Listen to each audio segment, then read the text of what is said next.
Hey, what's Good going to see on? you. What's going on, Nerdface? Oh, you know what? Life is great. No, Zin. yeah, good to have you on the podcast. Yeah. We were talking about this before we started, and I just wanted to say it's interesting meeting another person who also denies the Holocaust. And I gotta say, man, it's just I saw you pull up in that Tesla, and I was like, holy shit! Well, another brother. Yeah, I would like to say, 2 years ago when we decided to buy a Tesla, when we made the decision, we were fucking heroes. We were saving the world. We were the cool people. It took us 2 years to get the money together to buy it, and when we bought it, now we're fucking losers. Funny how all that turns around, because I mean, what back in basically from the like when Tesla really took off, which was like what around like 2010ish, Yep, 2011. From there, right about to 2021. Yep. No, 2022, 2021. He was like during COVID, the left started kind of really like attacking him a little bit. But let's just say 2012 to 2019, he was like the green earth super child. He was the dude who's gonna be our savior. Blah blah blah blah. Then he starts aligning himself a little bit with old Trump. I mean, if you could align yourself with the leader of the free world, like forget politics alone, like that's business, you know? I don't know.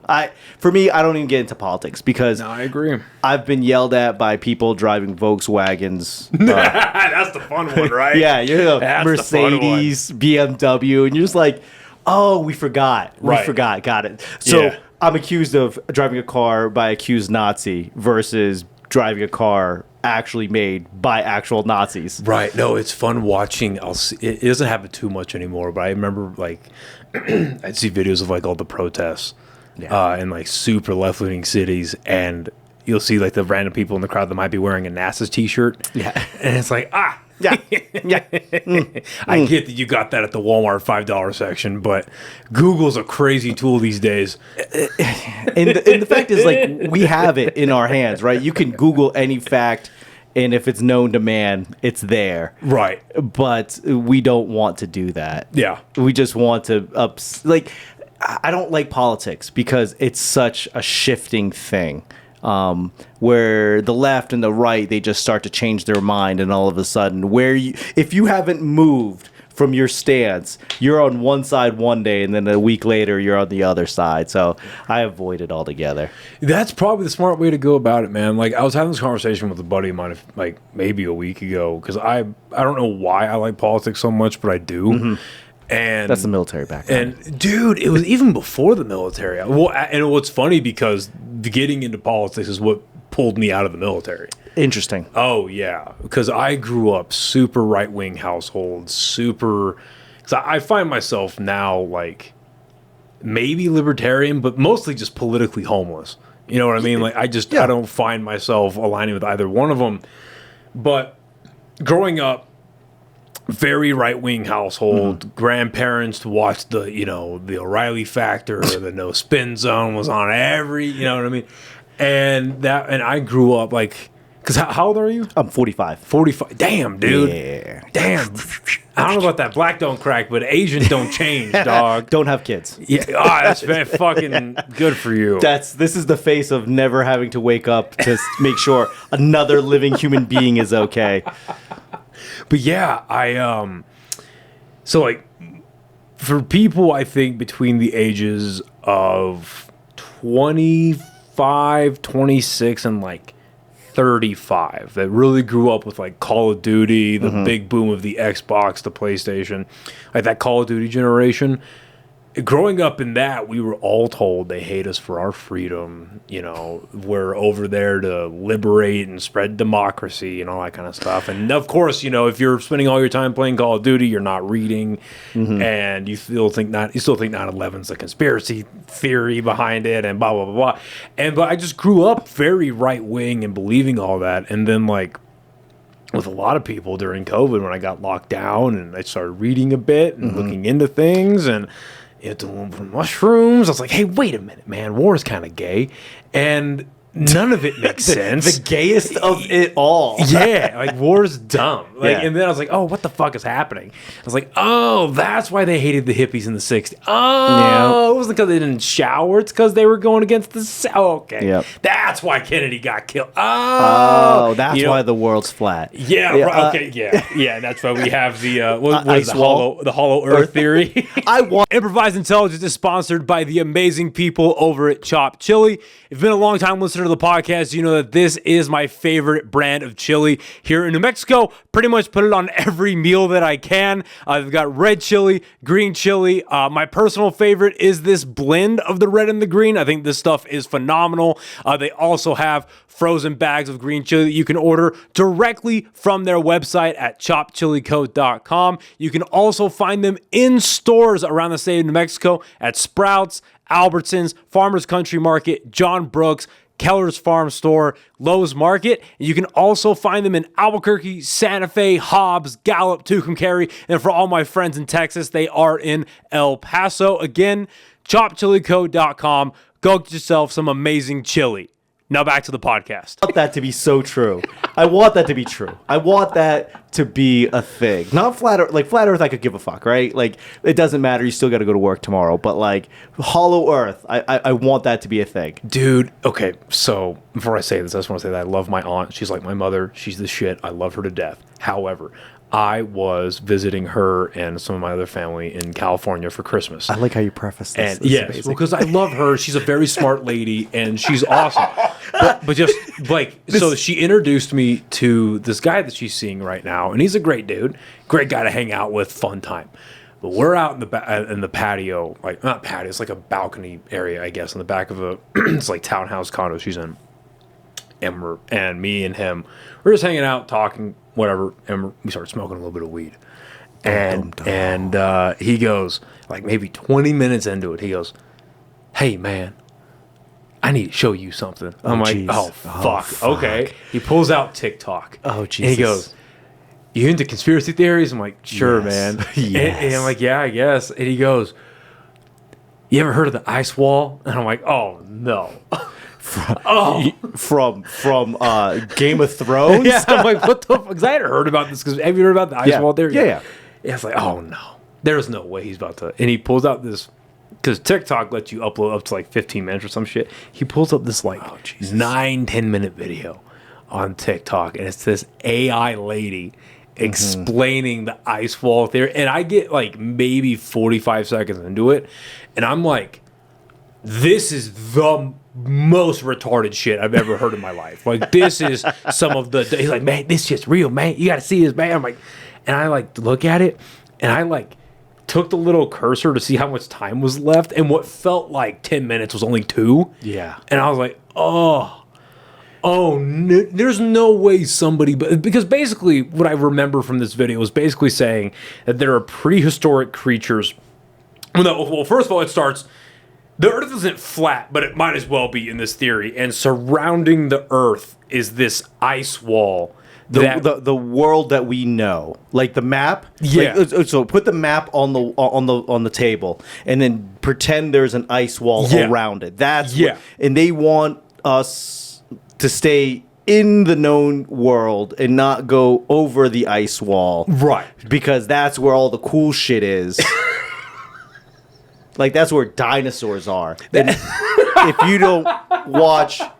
you've never seen a Jurassic Park movie, where the dinosaurs are is never a good place. Right, because that's what I was... See, it's funny you say that, because like halfway through it, I was saying like, okay, even if this shit is real, by these people's own standards, I'm not convinced we want to go find out what's over there. You don't. Right? You don't. Also, I hate the fact that phones now replace slideshows. Because if you go to a party, like when I was growing up, you go to a party and goes, "Hey guys," and they lower the lights and I go, "What's going on?" And it becomes a slideshow. And now it becomes this hostage situation. And they're like, "Hey, this is our trip," and you just sit there and go, "How many fucking?" But now, infinite. Hey, can I show you something about our Lord Savior Jesus? And it just becomes this infinite time suck. That's why you had to get out before, because that weird social hour breaks out between 2:15 and 2:37. You got to get out of the house party before then, or you are in a hostage situation and you got to call SWAT so they can kick down the door. And You have to text the person, did the slideshow end already? Yes, and then you show up. I was at the other thing. I gotta, kids. right. Yeah, I don't know, man. Just seeing that shit, I was like, no, there's no way this guy like has his shit together. Okay, here's the problem with conspiracy theories.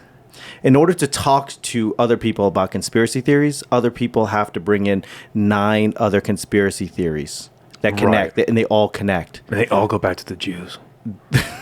They all go back to the Jews. It's always something, right? Where you just go, the Jews are the Anunnaki, you just go, okay, can we just stick to the ice wall? But if you do your research, Noah,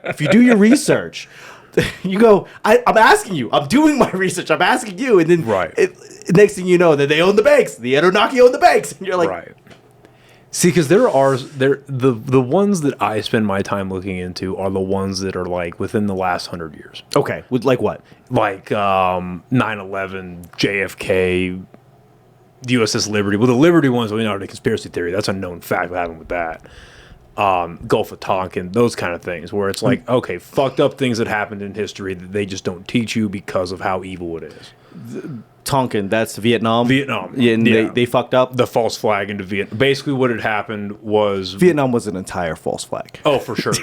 I don't know what we were there for. So basically, what we were there for was the abridged version was post World War II. The UN gets created with the idea that we're going to stop the spread of communism, and the idea, because the idea was that Ho Chi Minh was going to spread communism through that region, and the idea was like if it hit, it's some country in that, I want to say it was like Cambodia or Laos or like something like that. Sure. There is, if it spread to like this country or this country, it would spread through that region, and it would just keep going, and we basically have a World War III in our hands. So what happened was we had our boats, we had a couple of naval carriers in that area, and there was almost a first skirmish, I want to say, between us and the Vietnamese. And then Vietnamese. Vietnamese. You got super southern all of a sudden. Well, no, I had some spit right there. I didn't want to fucking gleek out. the goddamn Vietnamese. But what happened was we lied and said that there was a real second like attack that came from them. In the Gulf of Tonkin, and we had to invade because of that, and then we kind of got mollywopped. But why were we there? Right, to stop the spread of communism. Sure, right, yeah, sure. that was because we didn't want to attack Russia. Right, the motherland of communism. But then that's when you also what was also going on at the time? We had the Bay of Pigs incident with Cuba and all that kind of stuff. And Cuba's undefeated. Cuban wars. In Cuba, they're undefeated. Yeah. That's why we don't fuck with them. They just stay over there. Yeah, leave them alone. I think we just leave everybody alone. I think, this is radical. Maybe call me a Californian. I don't know. But until we can fix our shit, maybe we shouldn't overextend. Well, no, I agree, and that's why somebody and I don't agree with any of his policies really, but that's why a guy like Zohran Mamdani out in New York, that's why he's so popular, is because he was the guy that's saying, "Hey, I'm going to do my best to make things affordable for New Yorkers. I'm going to do my best to keep all our money here. I'm going to invest in the 5 boroughs." And communist. Right, yeah. Well, he does. Well, he you know what? Respect where it's due and credit where it's due. He's flat out about his views, and he's like, "Yeah, I am a socialist. However, here are my plans." And then he went viral because they did this New York debate, and they were all like, "Where would you go?" And this is for the New York mayor. Yeah. Okay. The mayor of I get that it's a giant city and it's a giant metropolis. I totally understand that. But at the end of the day, it's an American city, and you're the mayor. America. Right? Yeah, it's in America, Yep. in the United States. And they asked everybody, where would you go for your first international trip or whatever? And there was 8 of them, I want to say, on the debate stage. and every single one of them, just one-upping the other, basically said, I'm going to go to Israel. I'm going to go to Israel. One guy was like, I'm going to go to Israel, and then my second trip is going to be to the brave people of Ukraine, and blah, blah, blah, blah, blah, blah. Just virtue signal. Yeah. Virtue signal. Yeah. And then Mamdani was like, I don't know if I'm going to have time. I'm not really going to be that interested in visiting Israel. I'll visit our Jewish constituents, like in their synagogues, and I'll just choose one of the 5 boroughs and just go there. And then they all just dog by like, he's anti-Israel. He's an anti-Semite. He doesn't want to da, da, da, da. And then normal working brain Americans are like, oh yeah, he's going for mayor. Yeah, he should probably stay in America. Or also, stay in his boroughs. What does the mayor of any city anywhere have to do with any other country? Like, are they... What does the mayor of Chicago have to tell the fucking state of Laos? Like, he shouldn't be there. Mm-hmm. Exactly. And so but back to my original point. Like, if you do your research. I like to look into conspiracy theories of things that have happened in the last 100 years, things that actually affect our country. And, like, I was very much a surface level Epstein guy, where I was like, yeah, he definitely had the island. Mm-hmm. He definitely had this sex trafficking ring. Mm-hmm. He probably didn't kill himself. That's all very fishy. Yeah. But then after all this stuff started happening, where everyone before they were in the cabinet, they were like, didn't kill himself. High-level government officials, the state of Israel is involved, but they're singing this song. Then they hit the administration. They're like, he killed himself in his cell, and we have the files on it. And then 2 weeks later, it's there are no files. They off camera, there's a gun pointed right at him. That's when I was like, okay. Then you have guys like dudes. But that's the way it's always been, right? Like in the regards to you can't, like 30 years ago, you couldn't save it to your VCR, you just had to, like, now you could just look it up, right? And I think that's a lot of the politicians who've been sitting in their seat for so long that they forget that this is the time of, like, no, we can call out your lies. Well, no, these not even 30 years ago. These are guys like Kash Patel and Dan Bongino who were on podcasts that wrote books saying, like, Kash Patel literally wrote a book about the deep state. Dan Bongino built a podcast around the deep state, saying, hey, don't let them drop the Epstein thing. And now their boss is saying, are you still talking about Epstein? There is no.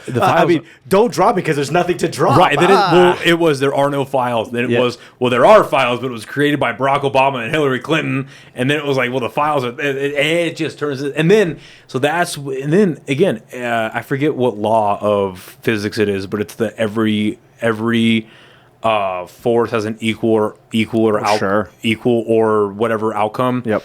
So when you have that, then you have people like Daryl Cooper and you have Sagar and Jetty going around to major podcasts doing these deep 2-3 hour dives and like, hey, here's the history of the dude. Here's where he came from. Here's what we don't know about him. Here are his connections, and they just unpack all this stuff. Mm-hmm. And again, working class Americans are just like, hey, wait a minute. Yep. What? Why are they all saying the same thing about this guy that you're not saying? How are these guys doing better research than the FBI?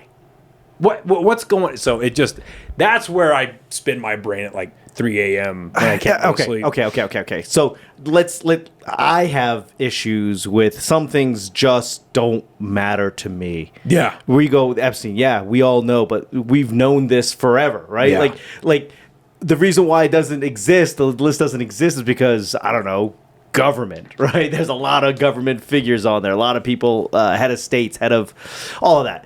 But is it a surprise? No. We have comedians talking about it. Like, this would be, if it came out tomorrow, we'd be like, oh my. It reminds me of the Balco list. Do you remember baseball? So baseball steroids, the era, and then the list comes out. And you go Barry Bonds, obviously. Mark McGwire, obviously. Like, there's this whole list of people you go, these are obvious people. And then you got, like, Wally Joyner. You're like, what? Like that, we would be more focused on the people we didn't expect to be on there than like the 40 people. Like that Diddy, obviously, Right. Well, I think where it's really striking a nerve, outside of the obvious of it being children getting trafficked, sexually assaulted, like that's the obvious stuff, but it's that they touted it on the campaign trail. And it's also, because if you look at the last 4 years during the Biden administration, the right, and understandably so in some areas, the right was up in arms about the transgender thing and protecting kids, and that was their thing, was protect the kids, protect the kids, protect the kids. That was their whole thing.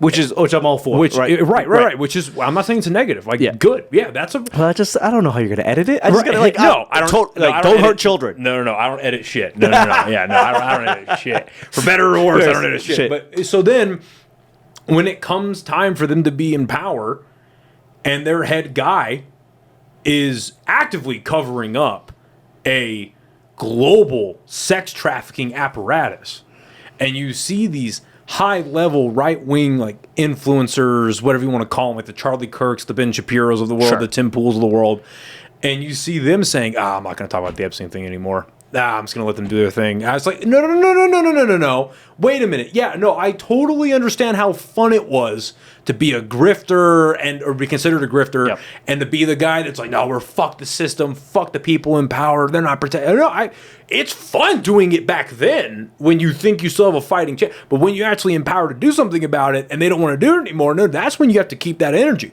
Right. That's when you have to wait. I thought we would protect the kids. Yeah. I thought we were Epstein. What happened? What happened, man? There's too much. There's too much going on, and I feel like when that pops up, then they throw somebody else into the fire, right? No. Epstein, where we're losing our grip. Okay, throw Diddy up there, and then as soon as Diddy's like, we got to figure something else. Who else we throwing up there? It's all like whenever something is astronomically big, I always like look for the other hand. What is this other hand doing? Yeah.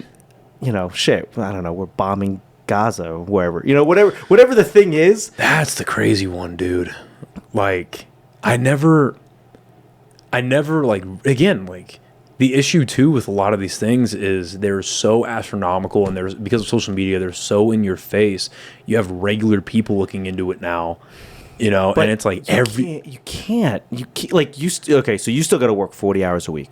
Yeah. And then you still got to like raise your family or be part of your community. You still got to do the things your everyday life has to revolve around. And then maybe choose two things that you can just go, okay, but also then you got to take two things that you're all about and figure out how to make it better in your community. You can't make Gaza better. You work at Best Buy. Like, yeah. Like, I don't want to hear your hot takes. Not because it's wrong or anything. It's like, let's focus on the homelessness in your neighborhood. Not even in your city. Like, let's work on that. Let's work on starving children here. Are you at a food pantry? And don't get me wrong. I'm not saying... No, you're not downplaying, but you are speaking to a, like, what can you control and what can you actually affect? Yes. But then at the same time, it's hard. Like, it's hard to not. But what are you doing? What are you doing for the children of Somalia? What are you doing for the children of Rwanda? What are you doing? Like, And I think the issue with it though too is that. So you're right. We need like the homelessness issues in our country in Albuquerque. Is astronomical in this neighborhood, respectfully. Like in your one. But all the money that could be fixing these issues is funding what's going on in Gaza. Is funding these things overseas. And I think that's where people get pissed off because it's very. Well, I don't think we should be funding Israel at all right now, but. But if you drive around some of these states, I don't know where that funding is coming from. Well, right, exactly, and that's the thing is that money's not real, and they're just printing it out of thin air. No. If you do the research, it's getting to the point where just money so clearly isn't real, and it's just numbers on a screen. And they're just ping ponging the numbers, pretty much. And we're sending millions and billions of dollars overseas to fund this thing that's so horrible. And now we're also in a generation, or we're in a period of time in American history where we just got done going through the global war on terror, which was just over 20 years of decimating countries on behalf of another country. And you wonder why they're upset at us. Right, exactly. And then now what we're doing is categorically a ethnic cleansing of a people inside a period, or inside a area of land that is 25 by 2 miles. And that's where we're spending all our money. Yeah. When we have homelessness out the wazoo, we have addiction issues out the wazoo, people can't afford food, people can't afford rent, healthcare is pretty much done. Yep. Why do you think everyone fucking celebrated Luigi? Yeah. Which I don't support the murder of anybody, just the blatant murder of someone in the street.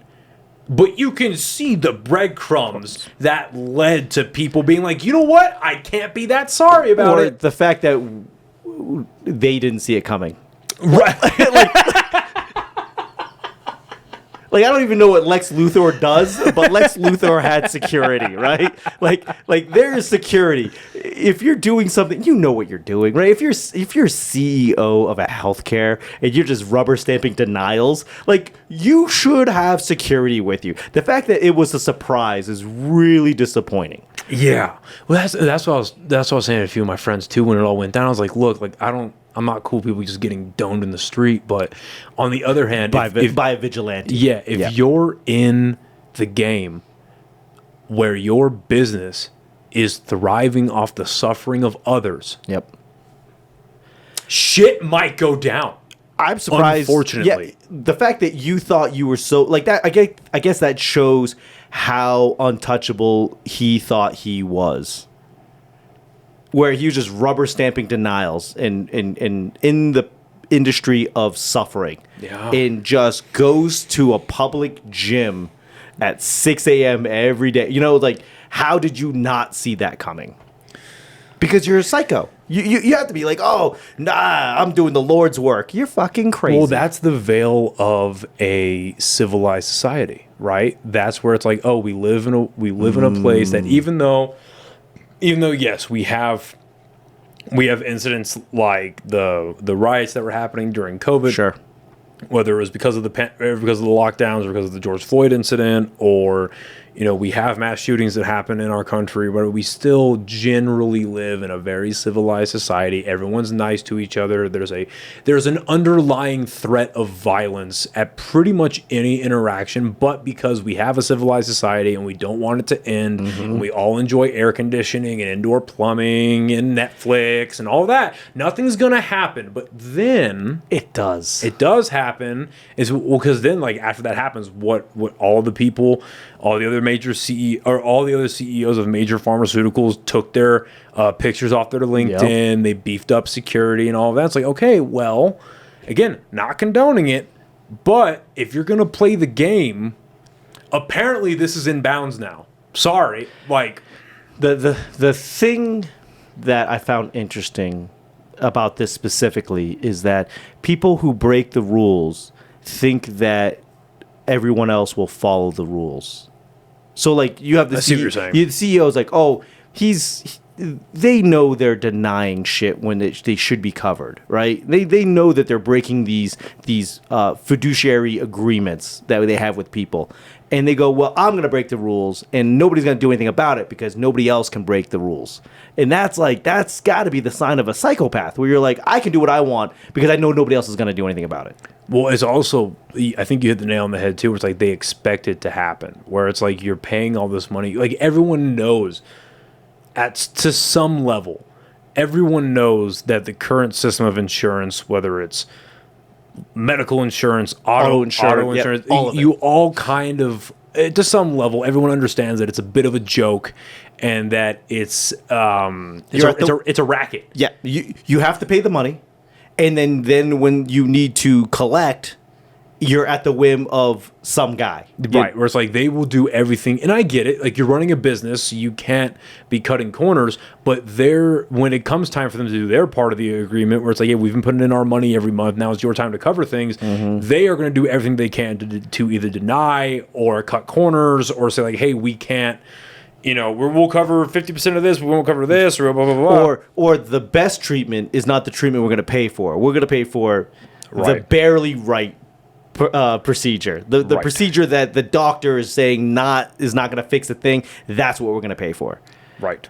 What does the doctor think? Nah, fuck that guy. We're going to pay for the other thing. Right. What are we doing? Well, I was talking to my friend, and because she works with a lot of like local health clinics, mainly for like hormone therapies, like TRT kind of stuff, Nice. and like Let's get those T levels up, homie. Dude, I used to be on test, and my God, it was so good. So you How old are you? 28. You're 28 and you used to be on T. I had to, dude. Yeah, your balls didn't drop? Dude, no. Thankfully I had no side effects of when I was on it. But yeah, dude, I have fucking clinically low T levels. Oh yeah, dude. I'm hovering around at about right now. I'm walking around at like 250 something. Your hairline's good. You have a mustache. You motherfucker. I know. You did that all with low T. I have normal T, and I'm just fucking below. Fuck you. This fucking guy. But yeah, so we were talking about it, and she was telling me how her dad, he had to go through some treatment when he got cancer, and basically what it ended up happening was, so he had to take these, the medicine that he takes is in a pill form. I'm trying to remember this properly. So it was in pill form, and when the doctor prescribed the medicine, the hospital went to the insurance, and the insurance was like, or no, went to the pharmaceutical company, and the pharmaceutical company went to the insurance company, and the pharmaceutical company was like, okay, this is going to cost $20,000 a month. And the insurance company went back and was like, okay, that's insane. We're only going to cover 15,000 of it, leaving the family to deal with the 5,000.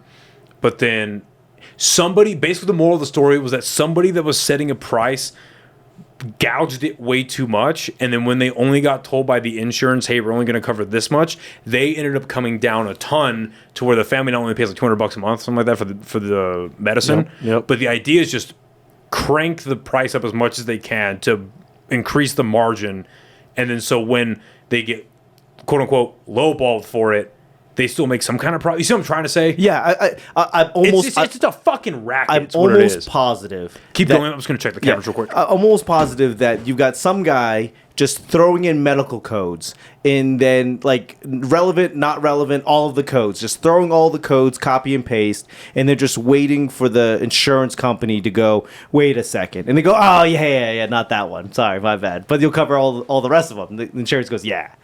But also what I find wild is like, in that scenario, we need $20,000 a month, or you die. Right. And you go, well, if I pay you $20,000, I'm gonna die because I can't afford anything else. Right. Where you go, yeah. That's when, before you sign anything, you take everything out of your name, the house out of your name. You move all the money out of your bank account. So yeah, when you go bankrupt, they can't take your assets. They don't have anything. Yeah. I'll pay you $20,000 a month and see how many months you get away before you're like, hey, you know that $20,000 a month? Like, where is that? They're like, I ain't got it. Yeah, in what fucking universe? And what's crazy, and again, I don't agree with much of what this administration is doing right now, but one thing I do like is that they're either actively passing it or it got passed, a bill that is now requiring, so like if you're going to a hospital, or if say you need a procedure, like a few years ago I had to get a surgery for a hernia repair. Okay. So it's like, okay, when you have to get this procedure done, or you have to get like a CAT scan or an X-ray or whatever it is, the hospital that you're going to doesn't disclose how much it's going to cost. Yes. But now, like I said, they're either actively passing it or they did pass it, where now the hospitals have to disclose how much it's going to cost so you can shop around, which is what you do for every Everything. product, everything from food, vehicles, cameras, microphone. You go and that's what open market capital is supposed to be. That's the wild thing, is they don't even know the price. Like, that's the thing. Like, Right. you go, I had my annual checkup every 5 years, and they're like, let's just do some of the tests, whatever. You're at the age to do the test, and I go, okay, well, how much is that going to cost? Like, I don't know. Like, will my insurance cover it? I don't know. And then they go talk to the girl behind the thing. It's like, I don't know. We'll send you the bill. I'm like, what do you mean you're going to send me the bill? Like, it's like, you don't know how much you're going to send me the bill for? You're just going to send me the bill? That doesn't make any sense. Because you're like, well, it shouldn't be too much. What is too much? Your definition of too much might be much different than my definition of too much. You're looking at a screen that probably has hundreds of thousands of dollars in procedures on that side of the screen. Right. $50,000, I'm not paying you. Yeah. Yeah. I'm going to go to Tijuana and get that procedure done there for $12. Yeah, they just don't know. They don't know, and then like they don't know if insurance is going to cover it. And like, yeah, I think it's going to cover it. Then I don't think I want to do this. Right. It's absolutely insane, and I don't know because again, the veil of a civilized society. We don't want this. We have a lot of issues, but we don't want this to end. Like we don't want like. The necessary steps in a revolution we don't want to take because then you're risking what we have right now. We have so many interconnected systems and so many things happening all at once to make sure that, like I said, everything from electricity in a city to indoor plumbing working, sewage working, roads being built, roads being maintained, manufacturing, the delivery and the shipment of goods. I don't know if we're manufacturing anything, but well, you get what I mean. Like I feel we have so many systems happening in our society that keeps all of this going. We don't want to risk all of this happening, but that's the problem. But the direction in which we're going is not good. It's not good. The fall of here's the thing: we are headed for the collapse. Whether we make an active decision to change it, or we will not be able to make the decision and it will change for us. I mean, the fall of Rome, right? Right. That's generally where we're headed towards. I'm sure they're like, oh, we have aqueducts and we've got fucking coliseums. We don't want to risk that. And then they wake up one day and it is no longer their choice.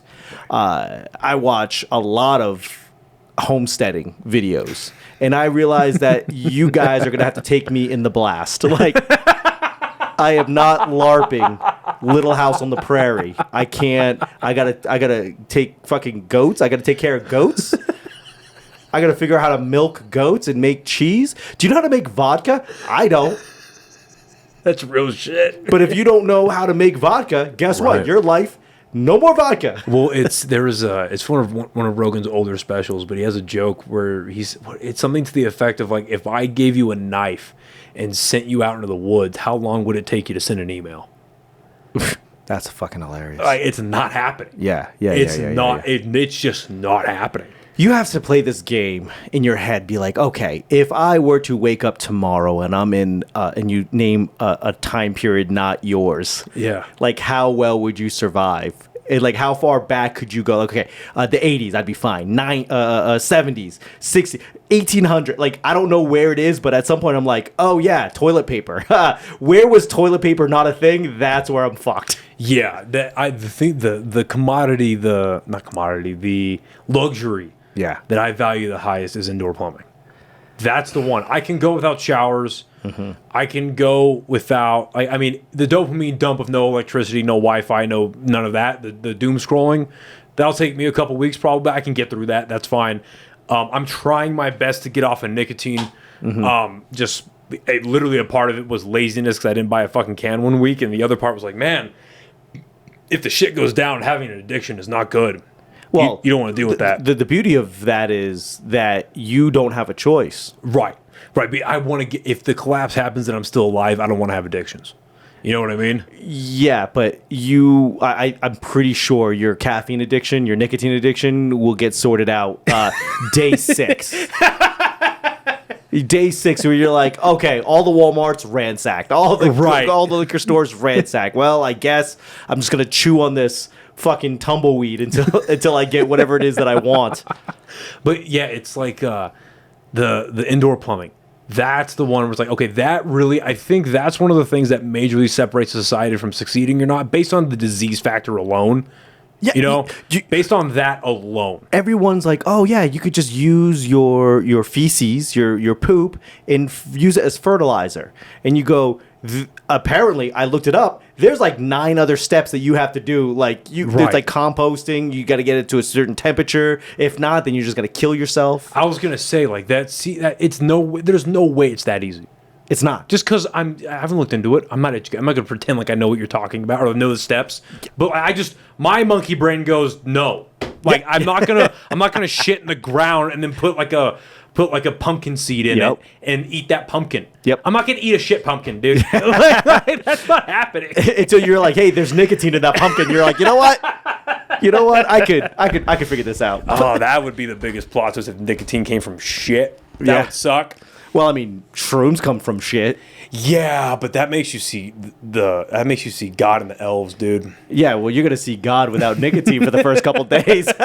Like, Jesus Christ. Well, no, I went because this was like 2 weeks ago. I went a week without nicotine, and the first like 3 or 4 days were fucking rough. Yeah, those days sucked. Like even that whole week, like my sleep was jacked up, my digestion was jacked up. I think you have to, like, especially nicotine, like, I don't want to say drugs, but let's call it drugs. Like any kind of drug addiction, caffeine, alcohol, stuff like that, where it's like, if you're going to quit, you have to like work yourself to the bone that first 4 days, 5 days. I mean, I'm talking like park your car and walk. Walk until you can't walk anymore and then walk back, because your body, you can't just be fidgeting with stuff. Right. And trying to quit an addiction. Well, alcohol is the crazy one because alcohol, if you're in the trenches enough and you have a real just codependency on it, it'll kill you. It'll kill you, which is insane. Yeah. Like, but that, I feel like, and I don't mean to be disrespectful. I do, but I don't. But it's like, if you've gotten to that point, drinking will kill you. And not drinking will kill you. You've just gotten to that point where you're damned if you do and you're damned if you don't. And we all grew up with kids like that, where you go, I've been drinking since I was like 15. I've been drinking since I was 15. I know because I was going to Montreal, Canada at 16. The second I got a license, I was like, we're going to fucking Canada. I grew up on the East Coast. And we all know those people where you go, oh, if you stop drinking, you're going to die. If you continue to drink, you're at best going to die. At best? At best. Because you're going to do some stupid shit and kill somebody else. That's, I don't know. That got dark. But that's real shit, dude. A lot of people get that under control, and it slowly peels apart aspects of your life where it's just like, well, because that's the scary part of, I think, of when anybody goes outside looking at addictions. It's like, what does the point of no return look like? Where it's truly, you've hit rock bottom and you want to figure this shit out, but then at the same time, it's like, well, is it figure outable? Yeah. Little House on the Prairie. Just start fucking plowing by hand. Go hang out with the Amish. Go, yeah. And just avoid Rumspringa. Like, you have already been on Rumspringa. Go home to the Mennonites. I think... and I don't really I've never really dealt with addiction, so maybe I'm not in my depths to speak about it, but it's like, I think your body needs stuff to do, hard labor. Yes. Well, your body does crave exertion. Yeah. You need, because we aren't meant just to veg out on a couch and watch Netflix for 12 hours a day or play video games for hours on end. Like, it's fun to do, but like, I mean, Christ, dude. We're built to walk. Yeah, we're built to be functional. Like, I remember... It was, because I'm not a big football guy, so I remember it was the Super Bowl. I remember during the Super Bowl, it was Super Bowl night, and I sat down on that computer, and I played video games for 6.5 hours straight. Just fucking, oh my God. And then I was like, and I remember looking at my phone, actually, and I was like, oh shit, it's already like 9:30 at night. I need to eat. Like, I have not ate food. Like, I need to fucking... So I was like, oh, the Super Bowl's on. I'll put the Super Bowl on. But anyway, I remember how I felt after that. And it felt like coming out of a small coma.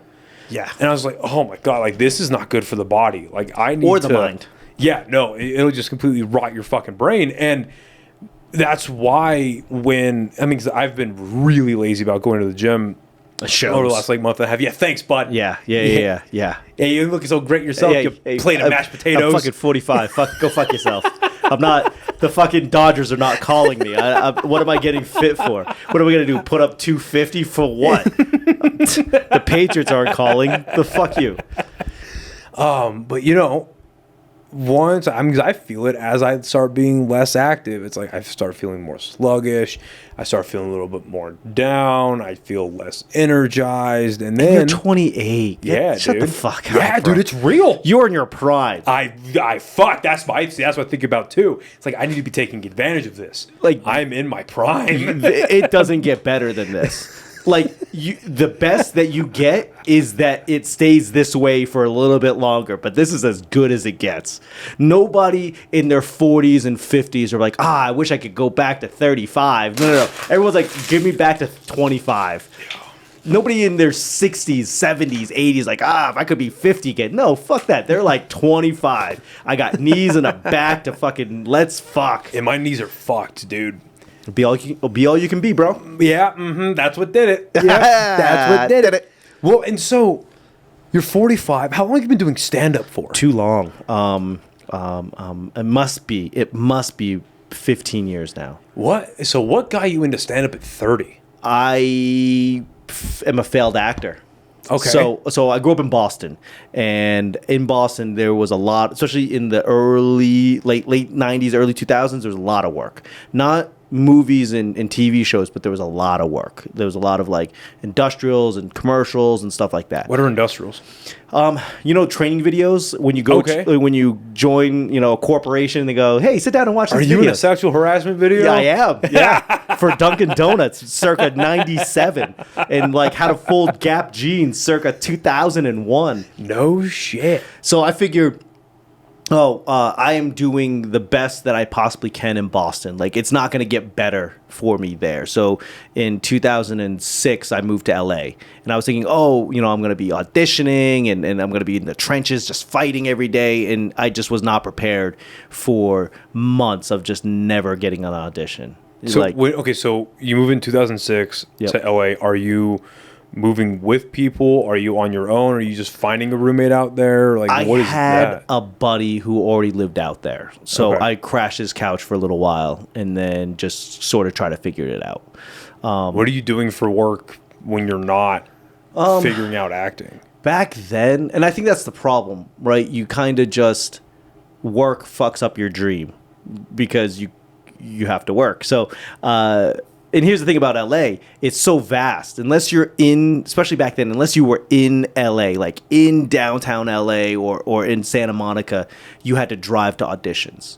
And so I was like an hour out. So I was like losing jobs because I would just be like, hey, I got to go on a lunch break and come back like 3 hours later. Like it was that rough. So, I think I managed a cell phone store at one point. I was serving tables, bartending, doing all. And then I found a job where I was a vendor. So let's just say like, I don't know, this coconut water brand. And they send me around and go, go to this store, go to that store and just pitch our product or whatever. And that gave me a lot of freedom. But I didn't find that vendor job until after I found comedy. So I was using that vendor job to like, okay, I can cut out at 2 p.m. and then get to the set, or get to this bar an hour outside of town so I could do spots. So it really, really helped me. But as an actor, especially back then, that the roles were horrible, like super racist. Okay, what's one that comes to mind? So there would be roles where they're like, just read the lines. Just read the lines. And I'd read the lines like, oh, that's great. Can you do it like, I don't know, can you spice it up a little bit? And I'd be like, what do you mean? And they'd be like, throw an accent in there. So I'd throw like a thick Boston accent. And they're like, We're thinking more orange chicken. Yeah. And they're like, yeah, but this is like, it's like two roommates talking. Like, this has nothing to do with an accent. Like, right. The breakdowns on it, like, yeah, but we would like to see, let's just see your spin on it. It was a lot of that. Right, because this is 2006. This is like the height of George Lopez. Yep.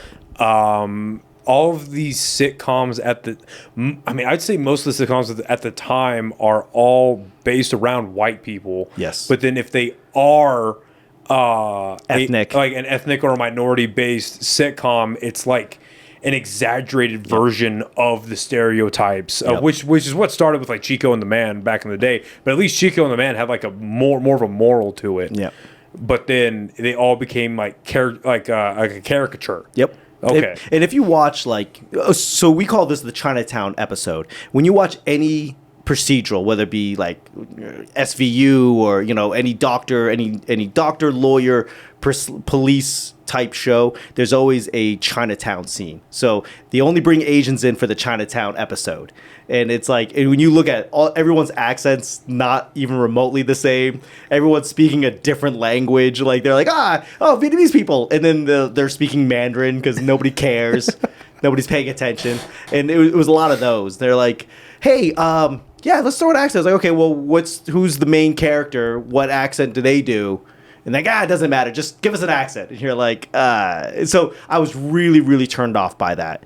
I didn't do martial arts. I didn't speak another language. So I just, at some point, I was like, okay, I'm done. I'm going to stop doing that. And then right around that time. Do you remember the last audition that made you go like, hey, this ain't for me? All of them. Yeah. Because here's the thing. They have this ongoing joke that's so true, where it's like, if you haven't heard from your agent in a long time, book a vacation. So you book a vacation. You're like, okay, I'm going to leave in 3 Fridays from now. 3 Thursdays from now, the agent goes, hey, are you available tomorrow so you can audition? And it would be like... Because they don't want to lose business. No, it's just the way the universe worked. Oh, okay. The universe was just like, if you haven't heard from them, you just book a vacation, and the day you're supposed to leave, you're going to get an audition.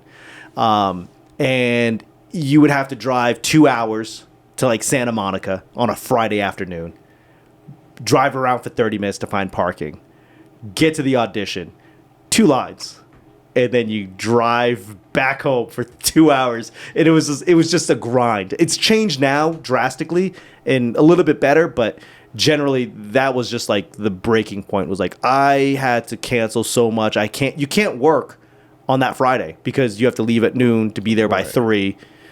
It didn't make any sense. So you're 20, like, I'm trying to do the math here. You're like 24, 26 at this point? I was 26 when I moved there. Okay. And then I think I quit acting. Yeah, it must have been like 30. Okay. So, relatively young age, how are you dealing with rejection? Because you are just getting told no over and over and over, if you're even hearing back from these people. That's the thing about LA. How are you dealing with either active or passive rejection? I think that's what made me love comedy, was like, you bomb an audition, you don't know when you're going to get that audition. You don't even know if you bombed. Like, there's times where you bombed, and there's something like, I think I did pretty well. You probably didn't. With comedy, it's like, if I don't feel good about the set, I know there's like another set tonight that I could get on, or tomorrow. Like, so handling rejection is just part and part of entertainment, in general. And I think I handle it well. I think maybe I've overcorrected myself to where even if I do well, I'm like, I could have. I feel a little empty. I might be white knuckling it all the way home and just be like, fuck, I should have said this. I forgot this tag. Da da da da. So I think comedy requires you to be honest with yourself, brutally honest. You have to be. You have to be, or you're not going to get better, or you're not. Nobody's going to fuck with you because you say that you crushed on a Tuesday night at a taco spot. Everyone knows that nobody crushes there. And listen, it could be true, but we all know when you see that online on Facebook, like, fucking crushed the fucking taco stand at 11 p.m. Like, you didn't. You did not. Now that makes me, when I read that, it's like, oh, I can't fuck with you anymore because you're crazy. you are delusional. It's an unhealthy delusion. Yeah. Like, you can't. I don't know, man. Like, because, I mean, we all see. I haven't been doing stand-up very long. I'm barely over 2 years. Mm-hmm. But even just in the 2 years, I see it where it's like, you actively, it's not even just online shit does happen. But, like, you'll actively watch somebody just eat a fat pallet of dicks. And they don't know it. And then afterwards, they're like, oh, I fucking killed that shit. Yeah. Like, you killed the room? Yeah. That poor guy has to work really fucking hard. Now look at him. He's floundering. But there's times where I'm like, not you, but like, oh, that guy? Oh, no, you're putting that guy on? Yeah, put me on before him. But you're headlining. I don't care. Put me on before him. I'm not, respectfully, I'm not doing this. I'm not doing that. And it sucks, but it's like, if you can't, like, we're looking at the comic eating a complete dick, and in his eyes, he can't tell that he's eating a dick. He's like, you can't be around those people. Yeah. And I'm not saying that they can't get better, but it's not your burden to make them better. And there is something, not to get all fucking whatever with it, but there is something to, there's a weird osmosis that happens when you're consistently around good comedy in little tiny increments. Some of that rubs off on you. Yeah. You pick things up, you see something happen. And I'm not saying like you steal something from other people or you whatever, but you're just like, oh, that's how they maneuvered that. Yep. Or, oh, with that didn't go well, so okay. And then it's just because there's that difference between just like conversationally funny and stage funny. Yep. And this is, I mean, for me personally, the better that I can diffuse the two and understand how to maneuver myself on stage and how these other people handle themselves, like, oh, right. That's just kind of how you do it. But you're aware. You're like, when you're eating a dick, you're aware. Like, when you're bombing. Yeah, you saw me at Rio Bravo like last month. Yeah. but you're aware. It's like, if you're dying inside and you're dying up there, like, all the comics should be able to see it in your eyes. If you don't, if you're dying up there and you just think it's like a fucking day at Disney, like, you are not gonna get better until you fix that. It's because like with acting, you have to pretend that you're the best person and sell it. But in comedy, we see through, everyone sees through that. Even if you don't know you see through it, you see through it. And if you're like, oh my God, these jokes are so funny, da, da, da, and like everyone like, no, it's not. Which, like, but that's not to get confused with, you have to have uber confidence though. But you can't just be, I think the best way to put it is delusional. You have to your confidence has to rise and meet somewhere in the middle of where the room is. Because if you're overly confident, yes, and you look like us, everyone's gonna be like, this guy is fucking lunatic. Insane. Yeah. You're an insane person. But like, if wherever the room, you gotta read the room. Like, if you're just out there yelling, like, okay, that's maybe not the room, unless you have to. And then, but that's like, it's like different. Is it your style? Does it fit you? Are you good at that? But even if you are yelling, it's like, if they don't want it. And they don't want it. Yeah. And you come in hot. And like, you could tell that everyone's quiet, but quietly enjoying. You can't just go in and Sam Kinison. Well, they're like, oh, well, Sam Kinison did it. It's like, yeah, but that's the fucking outlier. Like, yeah. You can't be that guy, especially if you aren't that guy. Yeah. Also, people need to be better at writing jokes. I need to be better at writing jokes. We all do. Good Christ. We all do. What I find interesting here, that almost nobody here records their shit. Really? I feel like a lot of people do. Not enough. At a minimum on their phone. Not enough. Definitely not enough. Yeah. Everybody should be. It's our phone. It's like, you don't have to buy another thing. Yeah. Like, you don't have to buy expensive cameras and expensive microphones. You can, but you have a phone. Yeah. And even the worst free Metro Mint Boost mobile phone has a voice recorder on it. Like, yeah. Nobody's doing that. Like, no, I'm saying nobody. Most people aren't doing that. It's like, how do you expect to get better? Now, I will say, as I get older, I realize that some people are just doing this as a hobby and they don't actually want to get better. They just want, like, to have a community. Well, that's the realization that I came to about 6-8 months ago, where I was like, okay, yeah, this is okay. There are, just like there's levels in skill, there is levels in enthusiasm or want, not competition. There's a level, there are, but it's levels, and yeah, like you said, the level of wanting to do it, the level of just the passion. Yep, and that's fine. And that's fine. It is what it is. But we, as comics who want to do this, have to be able to recognize that these people, respectfully, are just taking up space. Yeah. And then what's crazy is that some comics will come up and ask me questions, and I love that, because I'll talk comedy all day. But there's some comics that will come up and tell me stuff, and I'm like, I didn't ask, but okay. Tell me more. Tell me more about how your fucking 9-minute bit fucking landed at a taco spot at a laundromat on Wednesday night. Tell me about that time. And I'm really bad at watching other people's comedy. I am. I'm really bad at it. So I literally told people, like, if you actually want me to watch and give you critique, I will. But don't expect me to do it on my own free will. Like, I'm not going to come up to you and be like, hey, no, you know that joke? Like, unless it's a great joke and I feel like you would just that right there, right? I will give you that tag. But generally, I won't, because I need you to want to ask me. Well, it's also like that's a bit of a weird ego thing to expect that everyone like the comics in the back wise at a show, that they're all paying attention to your set, especially if they haven't gone up yet. That's a weird ego thing to expect. But also to expect them to watch after they've got up. Like, they've already done the work. Right, like, their work is done, you know? Yeah. And also, it's like, I watch a lot of comedy.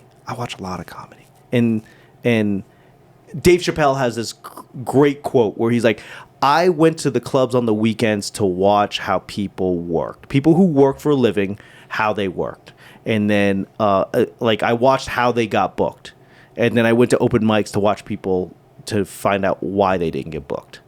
So it's like watching the NBA and wanting to be in the NBA and go, okay, this is my destination.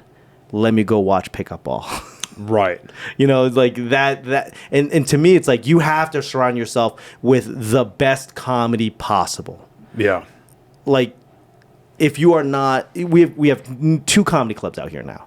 If you are not in those comedy clubs watching bigger names, working comics, if you're not there watching it, it's like, then you're surrounding yourself with people that are just not going to evolve and not going to push you to evolve either. Dude, I caught Tom Segura last night at Hyenas. Amazing. Jesus Christ! Like, I've been a fan of him for a long time, but I've never seen him in person. Mm-hmm. And I thought the latest special, Sledgehammer, I thought it was good. Like, I thought he had better stuff, but I thought it was pretty good. Like, good stuff. That hour and some change that he ran last night was incredible. Mm-hmm. And I think he's like part of me like was watching as a fan, like, oh, that's fucking oh my god, you have to. Funny. But then the other part of my brain that's watching as a comic is like, okay, well, what is he doing? How is he executing it? Whatever. It's just, he is funny. He just is. Mm-hmm. The comfortability, the charisma, the immediate, and obviously, like, there is a level of, like, the crowd is immediately like, oh my god, it's Tom Segura, we're so happy to be here. But you only have so much of that at the front of your set. You have to earn it and then sustain it through that full hour. And just the ability to be able to make it less of a performance and more of a one-sided conversation was just fucking masterful. I think that's kind of where comedy is going now. Because in the 90s, early 2000s, like, here are the jokes, you know, like, you can record all of your sets in the 90s and lay them on top of each other. And it's like word for word, right? Like, beat for beat. But now it's like, I need to give this crowd a feeling that, like, lightning in a bottle. Like a personalized experience. I'm doing this in every city, almost exactly the same, but I'm going to make you feel like this is a moment only us. What is Hyenas? 250? Yeah. Only us 251 people are going to happen. Is going to happen. It's almost like a music festival. Very expensive. Horrible conditions. Very expensive. Horrible conditions. My favorite music in the worst version. But people will pay money for that. And that's kind of what comedy's become. It's like, let me make this an experience that only we get to have. I see what you're saying. Yeah, I see what you're saying. And I agree. It's just being able to watch that, and then because his opener that came with him, Nimish Patel? I forget how to pronounce his first name properly. Nimesh Patel. Yeah. Yeah.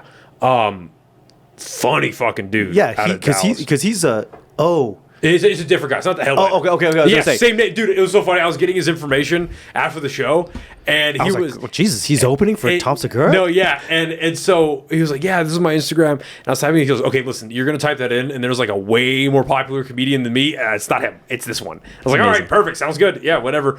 But he was great. Yep. But even with him he did really well opening up that crowd. And you could tell, like, some of the crowd was like, let's get to Tom Segura. And that's... Get the fuck out of the way. But even with that energy, he did very well. Mm-hmm. He killed, but then there's still levels between that and Segura. It's insane. I will say, with my experience, I've noticed that generally people, like, when you open for a headliner who draws their own crowd, like, they didn't have to advertise it. He just put it on his, his socials, and it sells out. He didn't even advertise it. The club did. Yeah. when you have people, when you're a draw, your opener is the easiest job because they don't care. You can eat a dick or you can crush. They don't care because they're just being, like, polite enough to get through you to the guy that they came to see. It's like a table salad. You're like, yeah, I mean, I'll entertain it. Let me have, but I didn't come here for that. I came for the fucking steak. But until that steak comes out, let me just move these leaves around. And if he does well, then that means he's really, really good. Yeah. Because I remember opening and just being like, oh my God, these jokes work every night. Why is it not working tonight? And then the headliner was like, yeah, they didn't come to see you. And I go, oh, he goes, that's why I booked you. Because it doesn't matter. I was like, fine. Yeah, it's like you could just take a shit up there. What difference does it make? They didn't come to see you. And I go, okay. So I think that's always been my advice to people is, like, reach out. When people are in town, just reach out, because if it's a draw, it doesn't matter. Like, you're as good as anybody. You're taking up the 5 to 15 minutes that's got to be taken up by somebody. Might as well be you. Right. No, I agree. Okay, so back to you in LA. So you say, all right, I'm done with acting, not going to do it. Why the transition to stand-up? Because I'm an egomaniac. My buddy was like, hey, I got another buddy who is doing an open mic 2 blocks from your house. I'm going to be there on Thursday. You should just come out and hang out. And then he like, this was like, my foot was already out the door in acting, and I just didn't know what I was going to do. So, and my buddy just reached out. So, okay, yeah, I'll hang out. And the guy does his open mic, hosts open mic, whatever. Afterwards, the very egotistical LA resident will be like, so what'd you think? Like, look me square in the eyes and go, what'd you think about my set? And me being the Bostonian in me, I was like, yeah, it was fine. Like, I wasn't paying attention. It's fine. And he got offended. He's like, what do you mean fine? Okay, you think you can do better? How about this? I'm hosting it in 2 weeks. Why don't you come back in 2 weeks and see how fine? And this is your buddy? This is my buddy's buddy. Buddy's buddy. Okay. Yeah. Okay. Jesus. And I'm saying this, like, a little aggressive. I just remember it just being like... I don't think you're far off from the mark. Yeah. I don't think you're far off. It was enough where... Because in LA, we try to be nice... And there's like, oh, I mean, yeah, okay, it was fine. Okay, if you want to, why don't you come and try it next, in 2 weeks or whatever.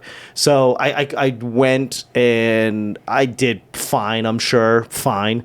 But I was like, oh, I get to say my own words. There is no director. There is no cutting. There is no script. I get to do what I want to do. I think I'm sold. I think I'm sold. And then I hadn't really ever looked back. Okay, so you start out doing stand-up in LA. When do you... You're 30 years old? Yeah, 30, 31, somewhere in there, yeah. So from an open mic to your first show, how long does that take? The thing with LA is it's very much like Albuquerque. Like, it's not hard to get on a show, right? It's like there's a bar show somewhere every night of the week. So, I don't know, maybe a couple months. With LA, even open mics were difficult to get on because then you'd get bumped because one of their friends would come. So, I'm doing these open mics, and then... How often are you able to actually get on mics? Back then, it was tough. Because this is what, 2010? Yeah, this must have been 2010. Yeah, it was tough because nobody knew you. I wasn't good. But it's about community. So I kind of latched on with some other comedians, and then they would vouch for me because they were just a little bit ahead of me or further along, and they'd be like, yeah, just put this guy on this. I'm here. Can you get my guy on? And that helped a lot. So I would say, even though it's a singular competition, you do need community. You need people to vouch for you. Yeah. So I would say, to answer your question, between open mics, I probably did 15, 20 open mics before my first show, and then the show was a bar show. And across a few months, that's not a lot of stage time. It's not. That's not at all.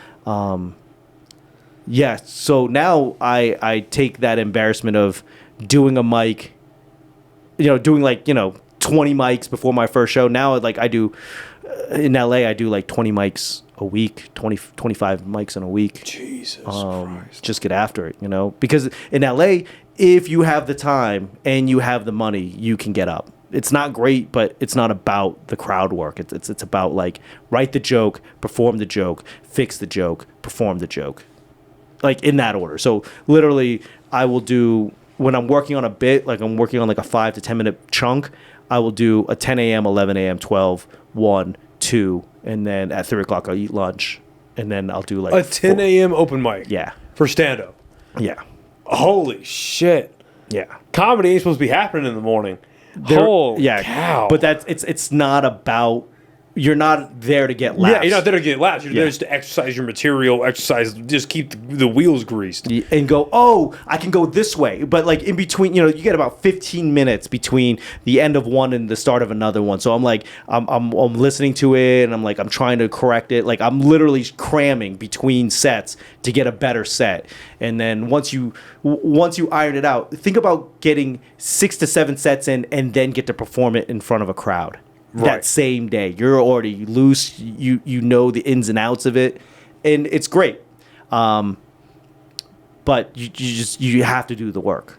Right. Here in Albuquerque, you can get what, seven, maybe 10 sets in a week. No, fuck no. No. Like, there's one mic a night, Monday, Tuesday, Wednesday. I think there's a Thursday one. There is a Friday one. And then a couple bar shows. There's not a Saturday one. And the bar shows there's maybe one bar show a week, if that. Okay. So if you say there's 5 mics and then 1 bar show minimum. Yeah. That's 6 sets. Yeah. So, 6, and then on a good week, you might be able to bump that up a little bit. But it's about getting up. Yeah. It's about writing. It really is. Like, you have to write to find enjoyment. And you go, oh, I like this bit. I want to see if this works. I think maybe Gaffigan or Patton Oswald, he was like, just write 3 jokes, write 5 jokes a day, and they don't have to be good, but you're gonna fall in, like, you'll get 15 jokes in and you'll fall in love with one, and you go, oh, this is the one that I need to figure out. Yeah, that's what I do when I go to an open mic. I'm like, okay, I'll go with like 3 to 5 jokes, and then just, okay, do any of these work? Okay, there's the one that works. Scrap the rest. Okay, Yep. And then you just got. Well, I try a joke out 2 or 3 times before I completely ditch it. But I was like, okay, this 1 or 2 works. Okay, get rid of that. Where does this go? And just rinse and repeat until I figure out what the fuck I'm doing. What I've been doing lately is I've been getting to the end of a notebook and then putting it away. And then before I open up a new notebook, go grab an old one, an old one, and then just start going through it. Because my 3-year-ago brain didn't know what to do with this bit. Yep. But now I know what to do with this bit. I don't transfer all of it, but I go, oh, I know what to do with this. It might be a bit, and it might be a throwaway line, it might be a tag, but it's like, oh, I know what to do with this now. Yep. And then I transfer over the jokes that I like, and I put it right back onto the shelf, and then just rinse and repeat, because that's how your brain works. Yeah, one of the first jokes I ever did, because I did one open mic, and then a month later I did a show. And yeah. Ooh. Yeah, very interesting. Very interesting. Yeah, you crushed, didn't you? Actually, okay, I didn't crush. I did not crush. Tell me about this laundromat at 2 a.m. No, yeah. The first open mic I did, I bombed my cock off. But then the first show I did was at 377 Brewery back when A. Marie was running it. And I don't even know knew her or not. But is she around still? No, her and her husband got stationed out in Japan, so she's out doing stand-up there now. Yeah, I got booked on that show to do 7 minutes, and it actually didn't fucking bomb. Actually went pretty okay. And one of the jokes I did there was like, God, at the time, like maybe 2 minutes long, and it was like I got a laugh at the end of it, but it was way more bloated than it had to be. I looked back at that probably like, I think it was like March or April of this year. I looked at it again, and I was like, hey, wait a minute. That was actually pretty decent, but like there's so much bullshit on it. Cut the fat down to like 30, 40 seconds, and it's that. And I was like, okay. And as you write more, and you go, oh, this 30-second thing can go sandwich in between there, or you even pare it down to like 2 lines that tag another joke, and you're finding new ways to like repurpose stuff. Yeah, that's why you got to record and catalog all your shit, because I'm looking at jokes that I did 5 years ago, 7 years ago, and go, oh, that is more relevant now than it was then, or like, oh, this now fits into what I'm doing, or let me change the perspective on this. So the jokes are never done. I think David Tell said that. Jokes are never done. Yeah. You just have to keep on finding new life to them, because you as a 28-year-old is different from you being a 26-year-old. And then when you're a 32-year-old, your jokes now are different, because they might have been funny as a single guy, but like as a married man or like as a father, it's like, oh, it hits different because I've set it up differently now. Right. No, your life perspective will change that, hopefully, right? Right. Because as you evolve with your own brain, that's what I've been finding too, is like, the better I understand my own perspective, the better I'm able to punch out jokes, and the better I'm able to like take an idea that I think might be funny, and then how do I unpack that? How do I investigate that properly to find out the right things that are actually applicable, what's funny, what's relevant, whatever. And all of that is coming out of the better that I can actually train my own brain and figure out my own perspective, both inside and outside of stand-up. And then, yeah, just doing that weird restructuring like that, it's like building a Lego set out of your material and something that looks like whatever you're trying to make it turn into. Like, okay, because what I'm going and working through right now is like, I know that I have good material, but it's like, when I'm saying it, you know what I mean? It's like I'm going from subject to subject to subject, when like probably 8 months ago or so, it was more or less a streamlined thing, but it's just, I know I have better material now, and it's just some of the material I just don't want to do anymore. And sometimes, well, yeah, and that's great. And then you put it away, and it might be relevant later, or you've got a slight twist on it that makes it better. But I think what we don't look at a lot is from joke to joke to joke to joke. It's like, okay, you start as your introduction, and then you kind of work your way into, like, you have to structure your entire set in a not free flowing, in a very structured flow. Because you hate having those conversations where guys like all over the place, and like, fucking Halloween, and then this, and then that, and then this, and then that. You go, no. Hey, our birthday's in October, and then, I fucking love Halloween. It's like, it's got to be this flow of conversation, because that's kind of how the magic is, right? You're not telling me stuff, you're conversing with me. Yes. And where the audience might go, oh, he told 4 jokes, that's great. It's like, no, I told 12, but because they all kind of merged into this easy flowing, you didn't have to think about what I was talking about. You just kind of like, it just made it feel way more smooth, right? Yeah. When, as you're starting out doing stand-up in LA, when do you start going on the road? That's sort of where I could have improved earlier.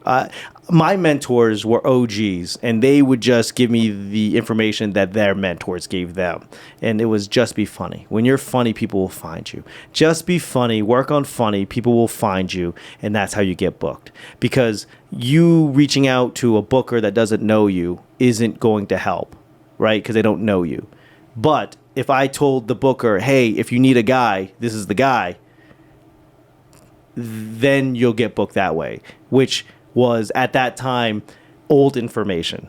Like, what you should have been doing, what you should be doing, what comics should be doing is social media presence, because it's free. You just got to do it. Reaching out as much as you possibly can. And then when you go visit, like let's say you got family out in Arizona, you set up as many spots as you possibly can. Guest spots, free spots, mics, and just make it your second home base. And then who knows who's in Arizona will then get you to Vegas, and then Vegas to LA. Like, it's networking. You got to start somewhere and branch out. I am not good at that. My road career is hopes and dreams.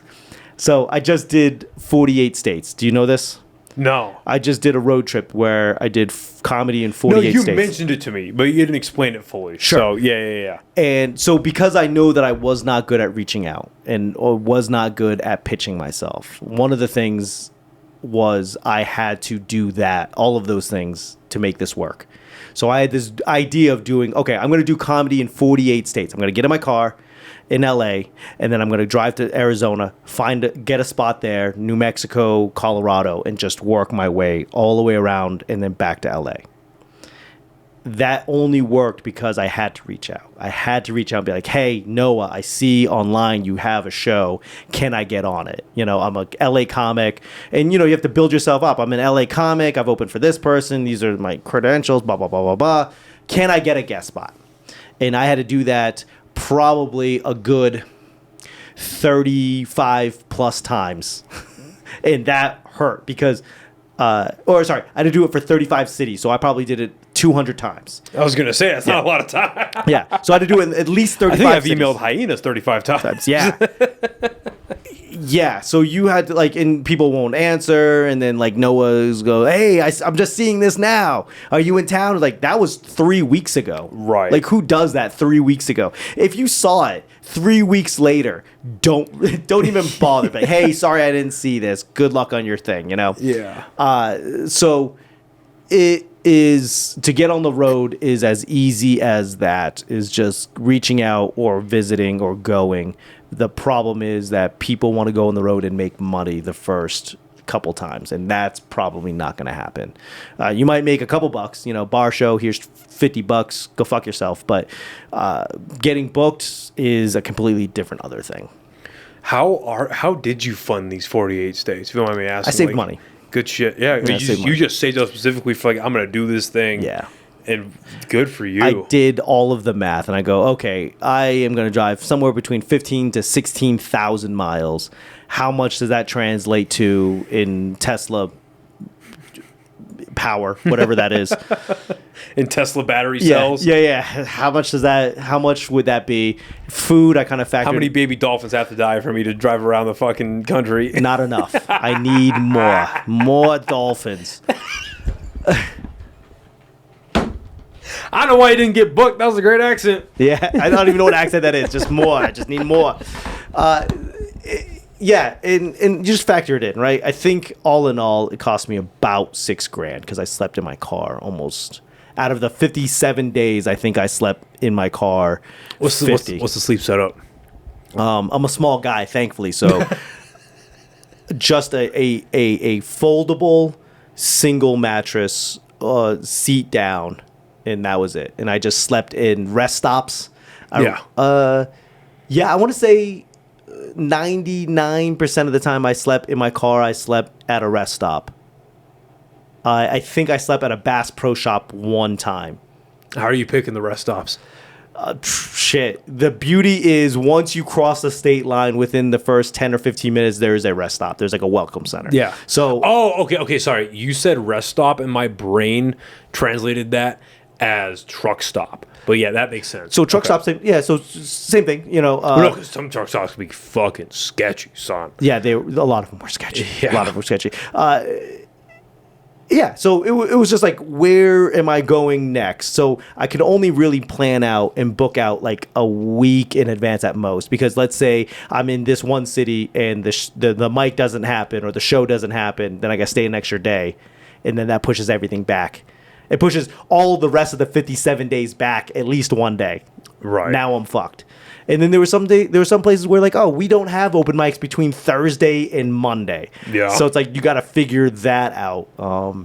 Yeah, so how long were you gone for in total? 57 days. 57 days. I left the couple days before my wife's birthday, or sorry, a couple days after my wife's birthday, and I got back a couple days before our anniversary. Yeah, I was gonna say, how'd you get the wife to approve of this? She's a gem. That fucking lady's a That gem. means she didn't. You just made up for it later. Yeah, no, she. So we're talking. You as a married man, you got to know how to like get into conversations.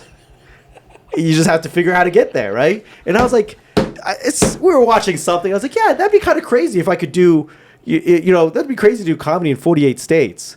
And then she kind of looked like she heard the tone. She goes, are you thinking about it or have you thought about it? Because she knows I don't say stuff unless I've thought it through. And I was like, well, she's like, do you think you can do it? And I go, yeah, I think I can do it. She's like, you thought it through? I go, I thought it through. She goes, how many days? She's like, you see this face? I know math. I can do this. Yeah. And she goes, if you think you can do it, but don't leave and not finish it. What a woman.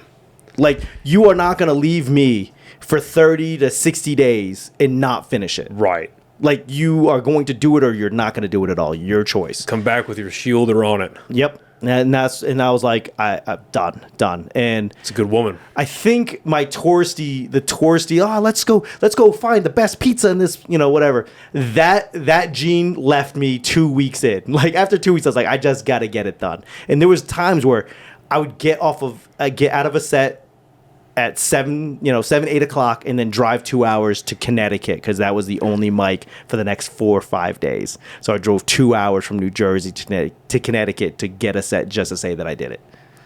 Good for you. Yeah. Good for you. So what was, I don't want to say the most interesting spots along the way? Like, there was like maybe something unexpected happened or? Atlanta showed me a lot of love. Okay. So I was there. I did a mic, and there was a class that was there, like a stand-up comedy class. And I didn't know. So after I do my set, they're outside, and I'm like, oh, these are a group of friends, right? And so I was just trying to chat them up, trying to network. And they explained it. Like, hey, if you are in town on Friday, like 3 days from now, you should come back and meet Barry Katz. And I go, oh, okay, yeah. And I don't know if I want to do the triangle, right? Like come back in 3 days to meet Barry Katz, who if you don't know, is a legendary manager, managed Patrice, Bill Burr, fucking name it, right? Anybody from that era, he managed. And I was like, oh, I don't know if I want to come back. And they're like, well, if you come back. Wait, that guy? Yeah, Barry Katz. Yeah, okay, yes. Yeah, I have heard of this guy. Just kidding. He Chappelle too. He managed Chappelle. So Yeah. they're like, yeah, if you want to come back, we've invited him here and we're gonna showcase for him. But if you want to come back and meet him, it's like $100. And I go, oh yeah, okay, yeah. Not thinking about it. Like I'm not paying $100 to come back to meet the guy. And then the teacher of the class was like, if you come back, if you're here on Friday, I'll pay for you. And I was like, okay, how can you say no, right? Right, yeah. Also, one of the things that I was doing on this road trip was like, I have to advocate for myself. I have to say yes. I have to accept help. So when Yoshi, his name's Yoshi, shout out to Yoshi, he was like, if I see you here on Friday, I will pay for you to meet Barry Katz. And I go, okay, then I'll be back. So I come back on Friday, and I'm thinking I do this meet and greet with him, this round table conversation, and Yoshi's like, we're gonna put you up. We can't give you the full 10 minutes, but we'll give you like 6. And I was like, that's amazing. It was just the love that they showed to an outsider that they didn't have to. That was great. That was great. Where was the 6 minutes at? It was like a bar show. Cool. Yeah. It was a bar show, but Barry Katz watched and they filmed it and everything like that. So it was, again, you see a lot of, like, especially coming from LA, it was really cliquey and it's like, we're going to protect our own if we're going to protect anyone at all. But they open their hearts, they open their minds, and they're just like, yeah, if you find yourself, come back, you're one of us. So I was like, good shit. So if I have to come up with another home base, I think Atlanta's going to be the place. Good shit. Yeah. What was the farthest stretch of time you had to go for driving? Like this. I think the hardest drive was Bismarck, North Dakota to Kalispell, Montana, there was a headliner that I had met before that was doing a show in like Butte, which is kind of halfway. And I was like, hey, I see you're doing a set tomorrow. Can I get a guest spot just so I can get Montana out of the way? Never responds. Or he goes, oh, let me check with the promoter. Like, which if you're the headliner and you got to check with the promoter, That's bullshit. That just means you no, right? Yeah, that means you're saying no, but you don't want to say no. Right. Yeah, that's right. bullshit. So that added like 4-hour drive to on that day. So I'm driving from Bismarck, hoping that I could do like 6-hour drive to Butte, but no, I got to drive like 10 hours to Kalispell. And Kalispell was the funnest set I ever had in my life. They were just rowdy, but like there was nothing else to do, so they're just excited to be there. This is Kalispell, Montana. Okay. Which, if you look at Montana, it's like the most western part of Montana, and I'm coming from North Dakota, so I have to drive through the entirety of the state. And that was tough, but luckily that was the time where I was like, you know what, I'm just gonna buy the full self drive on the Tesla because Buy it. So Tesla has a option where you can pay $100 a month for like a subscription. Your car's got DLC? Yeah. What the fuck? So I was like, a couple days beforehand, I was like, oh, I'm gonna have to do this drive. All right, just swipe to buy, pay the $100, and then put it in self drive, and it just fucking goes by itself. And you trusted that shit? And I mean, you're here now, so it worked out. I trusted it more than I trust myself. Dude, you need to go to Tesla and be like, hey, I did a 48-state tour on self-drive. I'm your commercial now.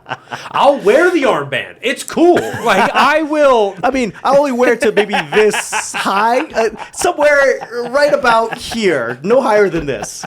No higher than this. See, that's called experience in comedy, right? No, so how much of your trip, not to sidebar, but like, out of 100% of your trip, how much of that was on the self-drive? It was probably 25%. Damn, that's good. Yeah, because I drove all of it all the way to like Maine through Canada, back to like the Midwest, and it was getting to the point where I was driving like West Virginia to fucking Cincinnati or something, or West Virginia to Chicago. That's what it was. West Virginia to Chicago, and I was like overnight. I had to get there in like 8 hours, so I was like, let me just buy it, and those 8-hour drives are tough. Mm-hmm. What I learned about the country is that the most beautiful places to live are the hardest places to live.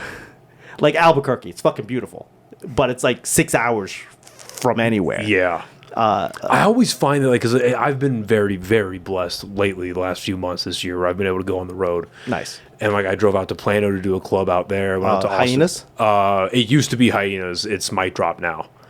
Because that Hyenas left, and then is it the same Mic Drop that owns one in San Diego? Yes. Okay. Yeah, it's their newest club out there, and yeah, super great club. And I got to drive out there, and like I went out to Austin for a week, and it's the going, which is easy. I just kick back, throw some dip in, whatever, chill, and then because I don't dip these days really much at all, except for road trips. Because I've been using the Zen to get off of that, but if I'm on a road trip, I need something to do, throwing in, spit, whatever. What bottle of choice do you spit your dip? Just a water bottle. Just a water bottle? Not a Gatorade? Not a Body Armor? Okay. Yeah, it's the water. Well, I mean, honestly, it depends on what I have on. Honestly, dude, my favorite...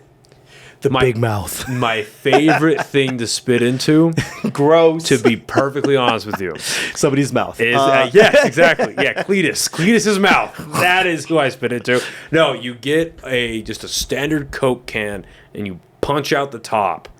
And you put a little bit of paper towel in there so it absorbs it, and I spit into that. Okay. That's the funnest one to spit into. The worst thing to spit into, genuinely, is a glass Coke bottle. Because if you don't do it right, your saliva collects around the rim, and it just fucking... It's nasty. Oh. Yeah. It's fucking nasty. But yeah, my favorite thing to spit into is a little... It's compact, it's tiny, it's whatever.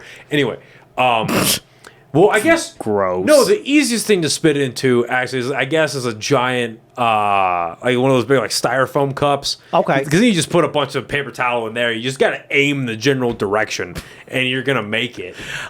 I was really, really, really, really impressed with the gas stations, like in the Midwest. Okay. There's just like they are set up to handle basically all the truck drivers. So you know Buc-ee's, and that's, Buc-ee's is a thing. But even if you go to like a Circle K, when you go to a Circle K here, it's just a gas station. Right. But there they've got like coffee, fresh made coffee. They got coffee on like draft. They got hot coffee on draft. They got cold coffee on draft. I shit you not. And I'm watching it. And I'm just looking at it. And they got LCD screens explaining what's on the draft.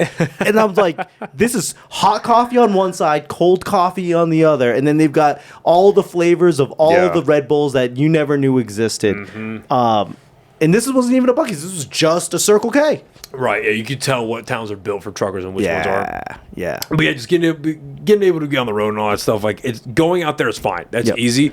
It's the drive back that was just like, I am so depressed. Yeah, the adrenaline jump. I just don't want to fucking go back. But okay, so you have to plan. So if you do like three cities or two cities, you got to do the furthest one out first. Yeah. And on your way back, then you do like, okay, so you do Plano, and then you're like, all right, let me go do Roswell, and then like Roswell, then you're like, see, that's the goal for next year, because this go around for the couple places that, like, Austin was different because I was just going out there, to do a week of shows in Austin, but with Plano, I was like, I only have so much time I have to take off of work, or it's like I'm just gonna go hit that, come back. I'm taking a day off here and a day off here. That's it. Yeah. So, and I think you have like. So you're in Albuquerque. You have to figure out how many times you see a person in Albuquerque before you go, okay, I'll book that guy, and then take that into consideration when you go into, let's say, Austin or Plano or something. Oh, I got to show up this many times before I expect to get like booked. Yeah. You're coming from a show promoter's standpoint. You have to put yourself.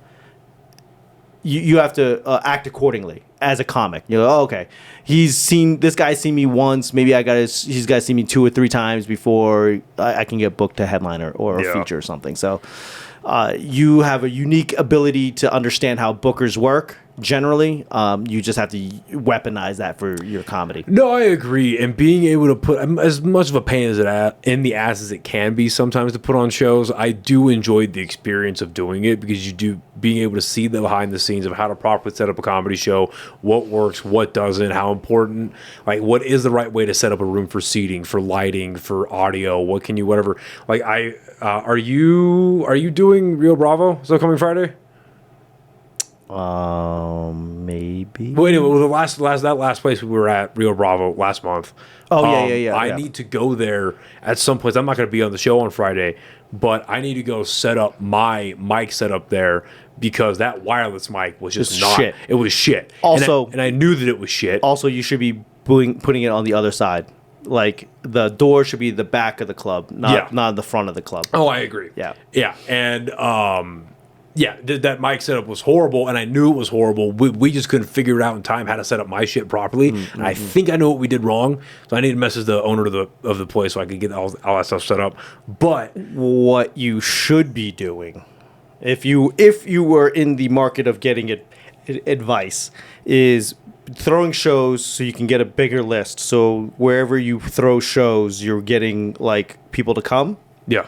So therefore, when a name comes to Albuquerque, maybe not a Tom Segura, but like a mid-range, like, hey, can I open for you? I can bring 15, 20 people out. Building the email list is something I've been working on over the last like 2 months, because I was like, before I say this, I'm gonna take a little break. Sure. I'm gonna pour myself a drink. Nice. Because I got to split in about 15. Oh, yeah, that's right. And go to that show. No, we could do a little bit more. Okay. Maybe like 15 or 20 minutes. We'll take a quick break. We'll be right back. Yeah. So I'm not having my first drink at that fucking venue. Ugh. Do you drink or are you sober? Sober, sir. You're sober, right? Yes, sir, because I'm better than you. Oh, yeah? Yep. Well, I'll keep that in mind. Yeah, we call that California sober. If I don't tell you about it, am I really sober? Is that how long you've been sober again? 10 months now. Good for you.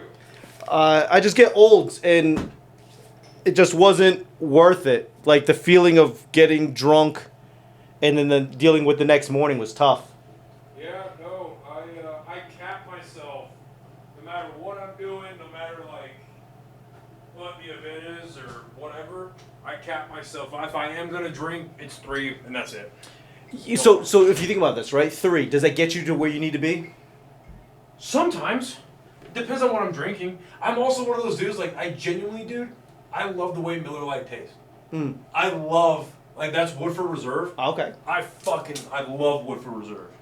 I genuinely enjoy how the shit tastes. So, like, if I'm at a bar, my number was 2, right? Okay. Like, oh, I have 2, but then it wouldn't get me there, and it'd be expensive. You know, like, you're paying, like, $15. Yeah. You know, and then you still feel miserable the next day. It's like, why am I doing this, though? See, we were just talking about sobriety. No, I totally get it, dude. Like, because I like getting a little bit buzzed. Mm-hmm. You know what I mean? I like getting a little bit, but anything more than that, not just because I know I'm going to feel like shit the next day. It's just like, I don't like, because the last time I really got like pretty tossed was last year, I want to say. Like the end of last year-ish. Actually around this time last year, I'd say. And I just, especially now that I'm going out, I'm doing stand-up more, I want to network more, I want to build a fan base more and really be, I want to be, like, because I can be social sober, but, like, I want to be like, hey, what's up, sober? But I don't ever want to be like, oh my God, what a great show. Yeah, I don't ever want to, like, lose any inhibition. Mm-hmm. And thankfully, I didn't make an ass out. And I asked the people I was with that, and I was like, hey, did I make a fucking prick out of myself? Because I feel like I did. Like, no, you were fucking, but you're fine. You didn't do anything crazy. Like, all right, cool. And I don't ever want to wake up with that after morning guilt of, like, or anxiety. It's like, oh shit, what did I do? But I feel like that is just a lot of comics, right? A lot of comics, you're going to rub the wrong way, even regardless of sobriety. You say a thing. Yeah, no, that's in life, though. Yeah. I don't concern myself with that. Yeah. No, the things, how do I phrase this? The things I'm going to say out of my mouth, whether we're actually talking about something or we're just talking shit, and it's like everything that I've said on this part. I've said some pretty stupid stuff over the last hour and a half or so. I mean, I'm offended. We both have. We're happy to have you. But, you know, it's like if people can get pissed about this, whatever. But it's like my actions. Yeah. You know, the way I carry myself, the way, like that out in public, like that's the kind of the thing that I'm worried about. If it's just talking shit, feel me get offended or pissed off from it, fucking whatever. You see what I'm trying to say? Yeah, I do. And I think my downfall is that I become way comfortable with people more than they are comfortable with me in a very short amount of time. Oh, I feel that. So therefore, you know, coming from the East Coast, you know, I'll just talk shit, but like in a jabbing, like not like fuck your mom. You know, it's like Right. hey, yes, the mustache, and then that might offend people, and it's come to that conclusion where like, oh, people feel some way about it because I mentioned something that was whatever, like a hot button thing. Yeah. So now I think I like being sober just because you can't say that I was drunk. You know, right? Yeah. You're like, oh, I think it was off. It's like he hasn't drank in 10 months or whatever. So Right. It's part of branding. I think part of it is branding. I don't like, I need a fucking drink. I'm fucking staring at it, sweating. No, none of that. I know that it doesn't feel good then tomorrow. That's a very, very good display of self-discipline too, which is important. Yeah. Like seriously, like for real. Like Thank you. being able to discipline yourself like that. It's like I enjoy this thing. However, no. And being able to maintain that.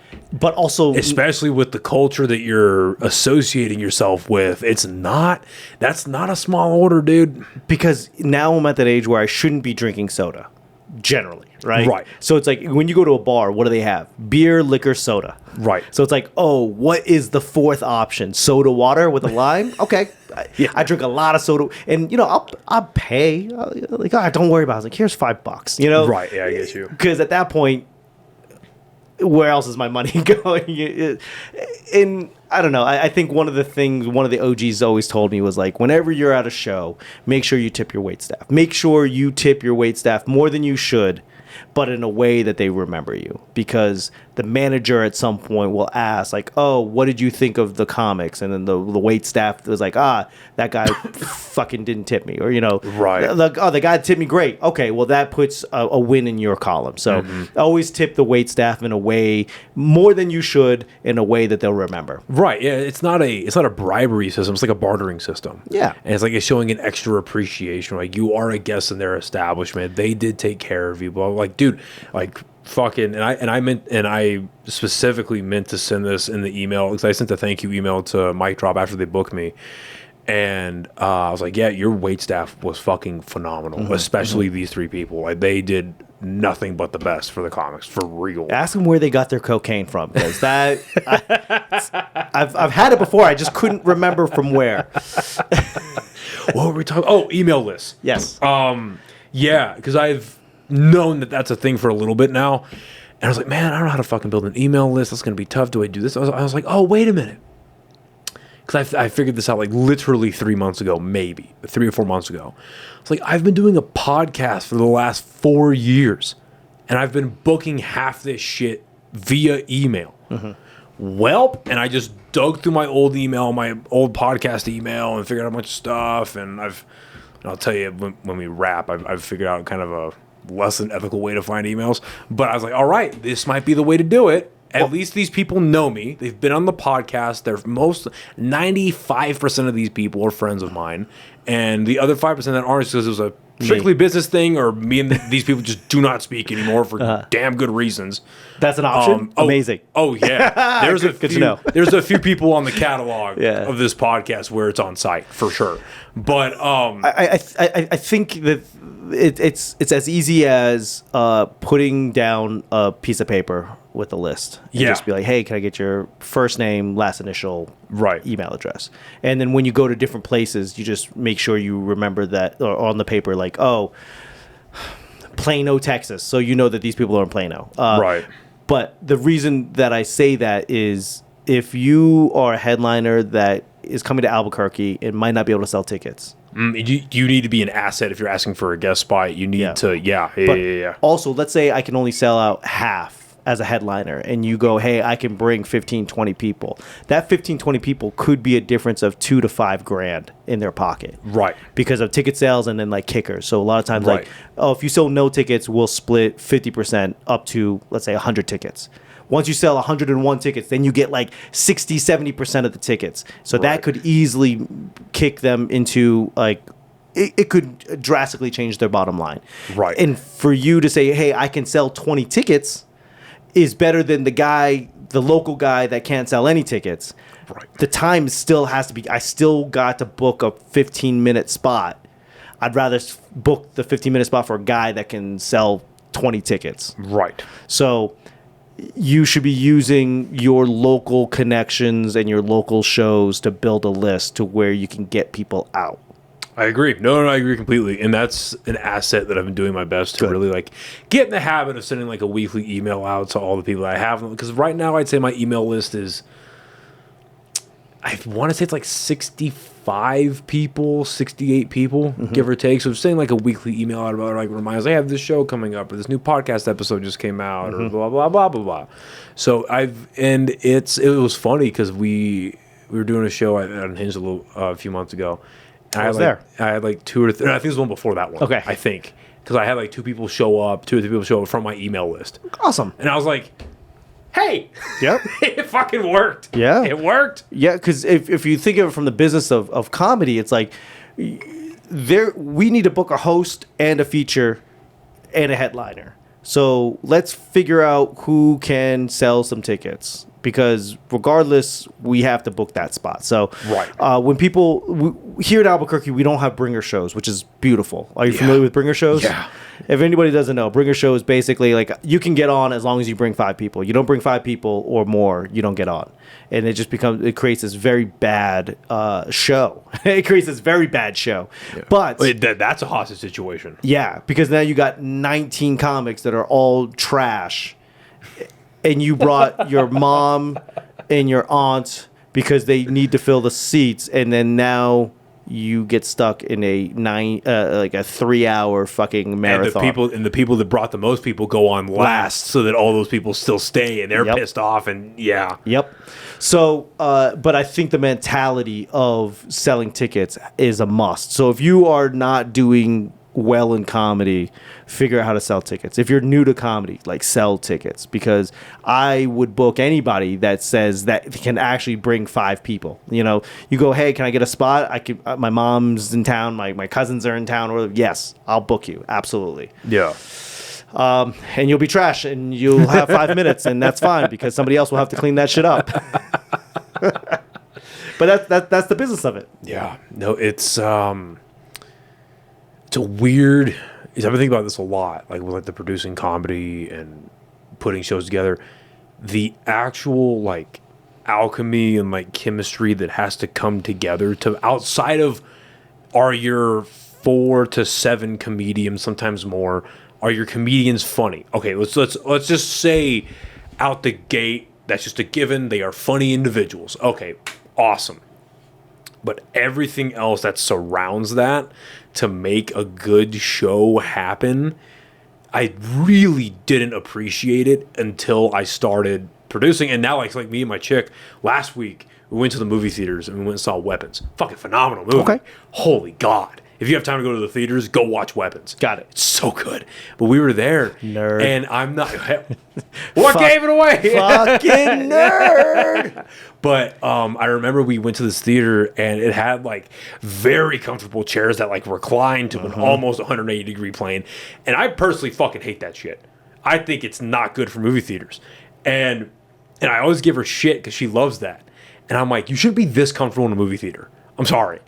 And I've always felt that way, but I never understood why. And then I started producing comedy shows. And I was like thinking about it as the movie was starting, because and you know this well by now, people in Albuquerque show up late to everything. Yeah. So people were showing up because this theater, they don't do the whole the movie time says 7:30, but the shit don't start till 7:50, 7:55 because the trailers and ads and blah blah blah. No, the bitch started at like 7:31.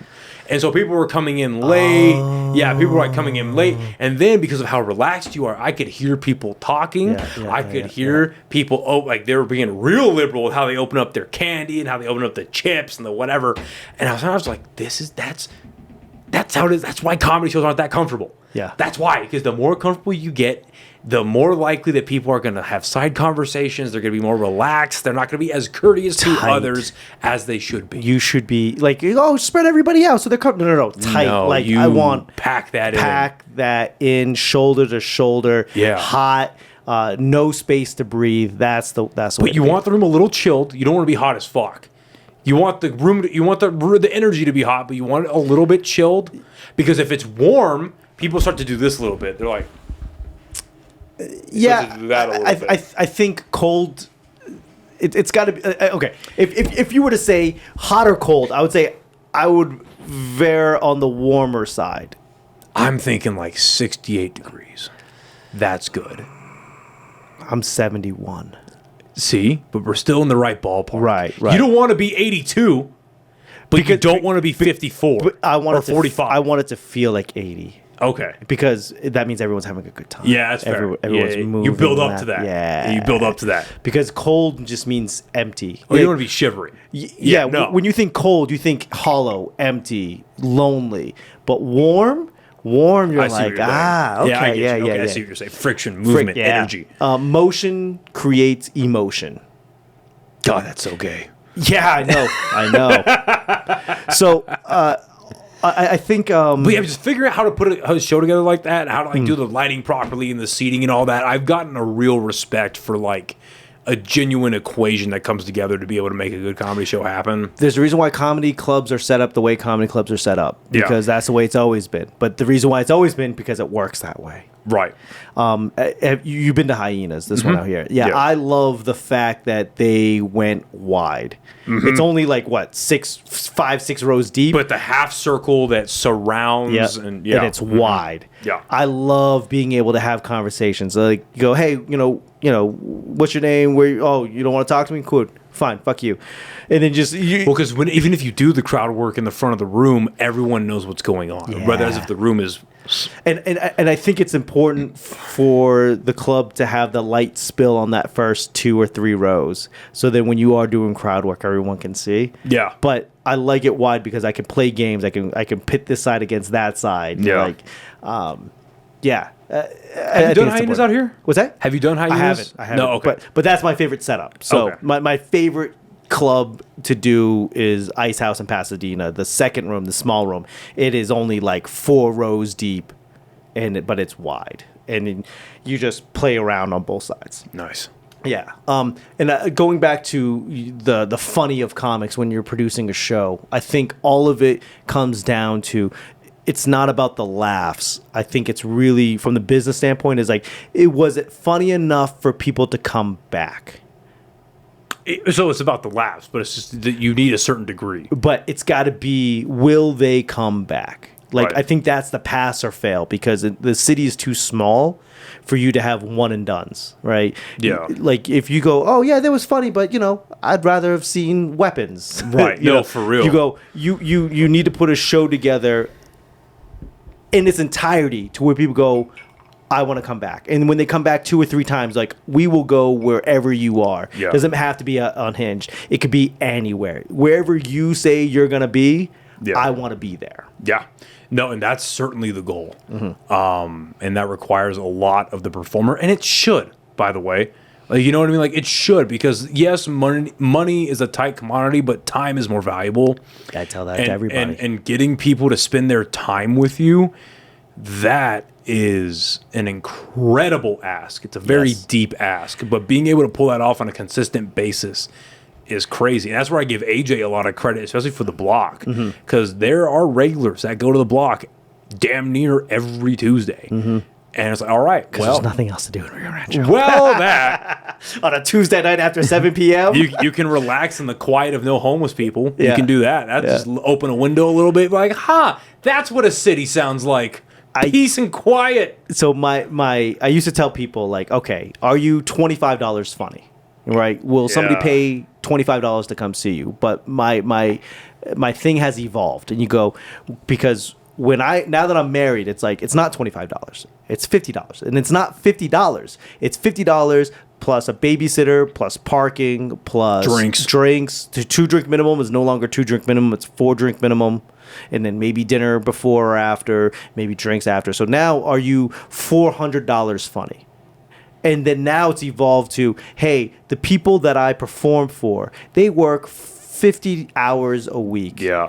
And they do, on their one night off, on their date night, that one day of the month, of the week, are you their one thing of entertainment funny? Are you While they're paying their subscription for Netflix, Yep. Hulu, Paramount, HBO, Peacock, all that stuff. No, you're complete. That's a great point, and I completely agree with you, because that's something you hear about cities like Chicago or Boston or like New York too, of course. But like, that's honestly a part of the reason why I love starting and doing stand up in Albuquerque, because we're a city just like, even though our GDP is a lot lower, everyone here, there's this, it's like a cavern. It's like either like just on fucking welfare, food stamps, whatever, or 3 jobs. Yep. And there's not a ton in between. So, and the most of that are going out a bunch are the people that are working like 2 or 3 jobs. They have families, they have whatever, they have a lot of things. They're in college, they're stressed, they have a lot going on, and then on top of that, they live in Albuquerque. So they're worrying about their fucking car getting stolen. They're worried about violence. They're worried about their house getting broken into. They have a lot of things going on in their life. So if you're able to get them to a show in the first place, that's great. Yep. And then, like you just said, if you're going to be the one of 2 entertaining going out things of their week, of their month even, you better be fucking worth it, bud. You better be worth it. You better be fucking worth it. So being able to earn laughs, so I got told that early, literally in like the first like 2 months of doing stand up by like Black Mike told me this, Steph Darnell, they're like, Buck D, if you can get laughs in this city and you keep that, you can get laughs damn near anywhere. And that's a fucking, because like doing shows here, really grinding it out, figuring that shit out is hard. But then like when I went to Austin, I had to work in Austin, but it was like, oh, this prepared me for that. Yeah. By a large margin. Yep. Large money. I mean, this is the Karate Kid, right? You're sanding the fucking you're sanding the patio, and you have no idea why. And you're like, I don't know why I'm doing this, and then you put it together when you get in front of like comedy fans, and and you do well. People that are trained for comedy, and they do it regularly. Yeah, you're completely right. Here, I enjoy going to like The Block or going to Rio Bravo or going to Unhinged, where people go, "Oh, this literally might be their only comedy show they've ever been to. They've seen it online, they've seen it, but this is like the first time they get to sit in the chairs, and it's like, let me create something to where you are going to see stand-up comedy somewhere and want to go see it." That's a beautiful thing to end on, man. Yeah, hey! That was great. No, that was great. No, you're spot on the money with Hopefully, that, dude. the people watching will watch another episode of this. Yeah, no, dude, I'd love to have you back on. Yeah, definitely. I know you flub in and out of Albuquerque, so whenever you're back, dude, love to have you on. Set a date. Where can everybody find you on like Instagram, all your socials? The thing I tell comics: make all of your shit the same thing, and mine is Loy Lee Comedy, LOYLEE Comedy. Yep. On everything. On everything. Fuck it. Well, very funny guy. Great conversationalist. Thank you again for doing this, dude. This is a damn pleasure. Thank you for your service. Fuck you, dude. And this will be out after it happens, but you're definitely after. Are you going to be at on Thursday? Are you going to be? I don't think so. I think the next thing I have is Zacabeta. I'm on a Don't Tell, and then I think I'm opening for Red Grant. Oh shit! At the end of the month. Yes. Good shit. Yeah. Awesome. I thought you were on a different show with me, or if I'm fucking maybe. I don't know. But please tell me if you're. Yeah, we'll get you on some more things. Put me on a show. Just tell me I'm here. Yeah, we'll figure stuff out, dude. But you're funny as shit. Thank you, brother. Thank you for doing this. Thank you everyone for listening and watching, and we will see you next time. Bye, everybody. Thank you for your service.